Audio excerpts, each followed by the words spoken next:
Next stage is of the chakra is the Solar Plexus Chakra, which we're focusing for our modality is on anxiety and how to overcome anxiety.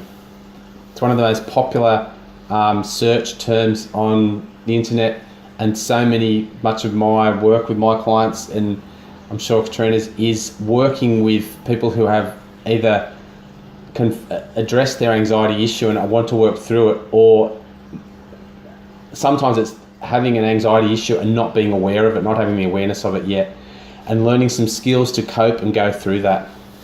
So with our chakras, the main part of the Solar Plexus Chakra is about gut healing and the whole idea of gut knowledge. And I think that also connects then to the ego and the mind and the intellect. So the thing is, balance is the key for what we're talking about. When we're talking about the gut, as we mentioned before in the previous video, that 80-something% of your brain capacity is in your gut. So therefore, right now, Bren's talking about the gut health and the gut healing. And that's where, really, I have to say from my own personal journey, if I do not look after my diet, in just even grains, look up grains, research grains, become your own research project. When you look up grains and see what they're made of, because they're certainly not what they used to be.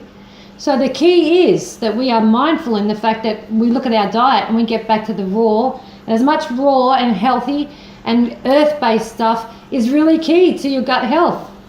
It's really simple, that's important right. to anxiety. It stops your anxiety because you're eating stuff that's solid. And soul food, the term comes from, eating stuff that is connecting you to your spirit and to the sense of, if you want to make sure that your intentions are clear and mindful, that practice involves eating stuff to give you life. Yeah, and specifically for me with anxiety, and it's so obvious it almost goes without saying, is drinking coffee. So for me, my own anxiety would be triggered by coffee. And the reason I've stopped drinking coffee 6 weeks ago, 8 weeks ago, and I haven't had coffee since, was that I wasn't having that sense of clarity. I was confusing anxiety with needing a coffee or the compulsion to have a coffee, and I couldn't clearly say, am I anxious, and I need to unclutter the anxiousness, or do I just need a coffee, or have I had too many coffees? I couldn't clear out which of the three it was, and it really clouded my intuition and my judgment, and I was thinking, or am I hungry? So I wasn't clear, I wasn't getting clear messages from my gut. So I actually realized one time to go, if I took caffeine out of my diet completely, I wouldn't have that variable to deal with. And that's what it comes down to. It just made life simpler. So not being driven by taste or the social aspects or the compulsions around it, but just simply saying, I'll make my life simpler by not having to deal with the ups and downs of the caffeine high, or knowing that... The moderation, I think. Yeah, moderation and the balance. The key. Yeah. Yeah, I think also what our point is, we're not saying, you need to do this specific yoga pose. That's definitely not what we're talking about, or eat the specific thing. The point is, we're saying, look at everything that we're talking about and take a little bit of a tool. Explore. Explore what's in your toolkit. Look in the junk in your trunk. It's about moderation. We're not asking you to stop things straight away. What happens is, once you start to get this awareness and this reconnection to the information, because you know it. So it's just a reconnection we're offering you. We're telling you, look at how much caffeine you have. And your body will tell you. And your body, it doesn't have to be all thought and knowledge based. It can be coming back to that body awareness. And that's anxiety is a body reaction to a mind state. Your mind can lead you, and your body reacts like it's a preparedness for battle or for war or to hunt. And we don't actually have that hunting outlet available, or the fight or flight. We don't actually have the fight, but we release the cortisol, and all those hormones are coursing through our veins as though we're about to engage in that activity, but we actually don't ever actually do it. So how do we, how it's like all the dogs have been let loose, what do we give the dogs something to do? And for me, that outlet was exercise, okay, it was running. And again, it was so simple, when I was in my worst anxiety phases through the years, I would never consider exercise as the answer. Like, I didn't make the link. I thought it had to be more complex, or my ego wouldn't allow a simple solution. So to set aside your ego and go, perhaps the solution is that simple, to run, and using Katrina's affirmations on a run, each footstep you go, the classic one for me was, going back to this forgiveness, was forgiving people in my life. I forgive you. Like forgiving my mother. I forgive you. I forgive you. And I'd run on that for 8 kilometres, just forgiving one person. And the run turns into a psychological experiment of letting go. If you can bring so much meaning to simple things like running, like don't wear headphones. I don't wear headphones, so you bring your mind right into the space, and you can really go on a sort of metaphysical journey with yourself, just in something so simple as that. That's what we're talking about. I think that's really key, because when I told you the story before about the child abuse, I mean, most of you would understand then that people who suffer from post-traumatic stress, and I've been there and I have suffered, and I think this is the time that we're talking about with the anxiety, because post-traumatic stress is that where we're constantly on the fight and flight. We haven't come down. Now, people often go to a doctor. Now, what is a doctor going to say? A doctor is going to do drugs. We talked about it. Obviously, you go and see a doctor, they've got pharmaceutical companies that they're keeping up with and selling their products. It's time to look at your post-traumatic stress or your anxiety and ditch the bloody drugs. It's not about drugs. Drugs are not the answer. It doesn't have to be that sole drug, or even for things like weight loss or cholesterol. Yeah. It can be, it's food-based, or what other alternatives than just pills are there? There's the food you eat, whether it's plant-based, whether it's raw, whether it's less processed. That can be the answer. There's so many other options, talking not just therapy, medical. Or coaching, talking, yeah. Getting a connection, being of service to others. There is nothing more key than actually being of service to others.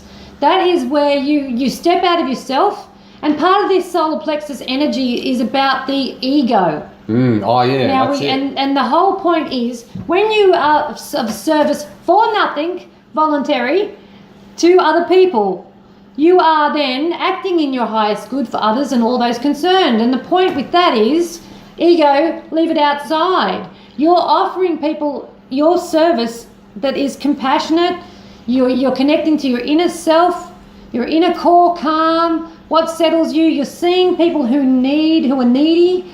You're giving a part of yourself. And I think it's really key that we be very mindful in this anxiety section to talk about being presently aware, dropping the post-traumatic stress for a while, stepping out, helping somebody else, seeing that you can be of value to somebody else because of your story, that past.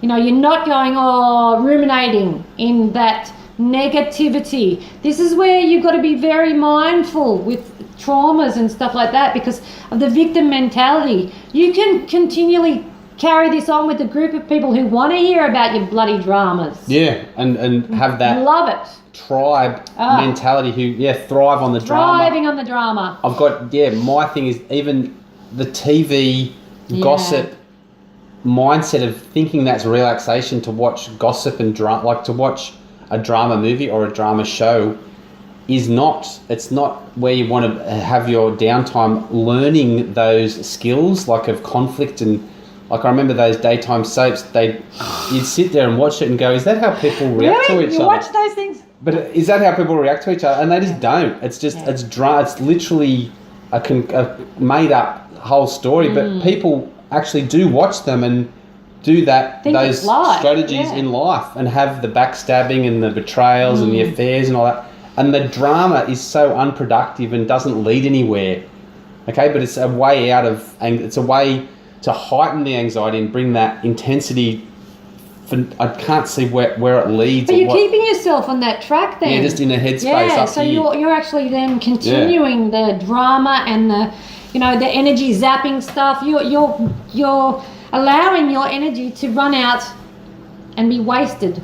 Yeah, well, there's so many other things you could be working on, like working on your body, or working on learning new skills or meditating or that culturing yourself and nurturing yourself and that radical self-care, we'll come back to that again. Yeah. That's what you can be doing instead of splaying your energy randomly out there and losing it all sort of during the day, and then you've got to start again and throw all your energy away. It's about conserving your energy and using it wisely, or for your best ends, or for let's face it, for the universe or for humanity's best end.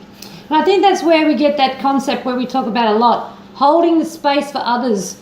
You know, that's not an ego space. There's no room in there, in the house, peeps, for ego. Leave that in the hood of someone else's hood. This is about us holding the space for each other and being service. So my core thing that I've written down is, you know, be a friend to the fear. So that means be present in the now. A great friend of ours wrote that book. Eckhart Tolle, yeah. Now. That's right. It's very key. Be a present to the fear. What is it? What is it? Is it just a concept that you've made up? Break through the fear. And that means that you have to feel the fear. Don't be scared of the fear. Once you step through that block, you've broken through the fear. Just keep stepping. And the fear is usually an indicator of the work that needs to be done. It's almost like a beacon. It's the red light in the distance is actually calling you towards it to say, this is where the work remains not yet complete. Okay, so you're going forward to finish that cycle. And without finishing that cycle, the cycle's not complete, so the energy's not returned, so the energy sits with you, and that's the anxiety energy. So by giving completion to the cycle, you release it. So, yeah, fear is part of it. It's like planning, strategizing, taking action, fear, anxiety. They're all different aspects of the sort of cycle. So it's keeping that moving and the energy and facing fears on a daily basis, not being... Well, for me, a big fear was public speaking, like even this public speaking. So for me to work through that involved talking and going to Toastmasters and practicing talking there in front of disinterested retired school teachers. But anyway, we had a laugh about this. Yeah. But it's that was confronting my fears. That was 6 p.m. on Monday nights. I'd go there and I'd think about it all day and go, I have to do a 6-minute speech, and I'd write it 16 times throughout the day, and it was amazing to break through that and realise that the process, I was making the process so painful and drawn out when it need not be. I can produce a speech, I can get 80%, and we know the 80-20 rule, most of the content or the ideas you're passing will get through regardless of the finer details or the inflection, or if you didn't make eye contact completely for the whole time. It's more about the content. One of the key things that I use with our affirmations, as we've talked about, is vision boards. And I really think for anxiety sufferers, it's a really great tool. And I use it in my life, and on my Essential Core, I often show my vision boards. And they have like pictures and stuff. And the key idea of that is our intentions. So we need to be clear about our intentions. And as I said to you before, are they in the highest good of all concerned? You know, you're not just going to put up a vision of the latest new Aston Martin. I did watch James Bond last night. And I was thinking, oh, wasn't that lovely? I'd like one of those. But, you know, is that real? Is that my reality? Is that who I am? And, you know, no. Vision boards come from intention setting, come from writing your affirmations, come from feeling the feelings. You have to feel the feelings in yourself, see the feelings put ahead, see how you feel and live and look and embrace the whole senses. So that's what the Aston Martin is. It's a feeling, isn't it? It's a feeling of plenty and abundance and success and being admired and things like that. We're seeking feelings, not objects. Essentially. So we're saying, you know, look at where your ego is sitting today. Are you projecting that ego onto other people? You know, this is one of my questions to you today. Do you own your story and own the fears that you have? Label the fears that you have. Are they real? Are they real? Are you making these up? Man, you need to look at the junk in your trunk.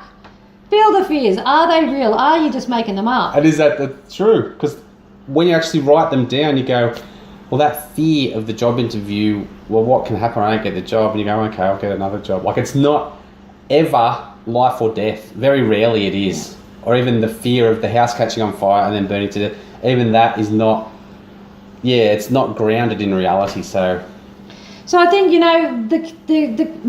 if I have to say one key affirmation in this whole series, it has to be for me, in any spiritual sense of the word, or whatever, however you want to take your wellness. I always say, is this for my highest good or the highest good of all concerned? That's the statement that I'd like to leave you with, because, I am accountable to me, and that is my service to others and my service to my mission. Am I being, real? Is this an ego bender? That's right. Step aside, step outside, leave your ego outside, and come on. That's it. It's great. So with anxiety, it's about working through it and my final thing was to say it's a non-specific fear.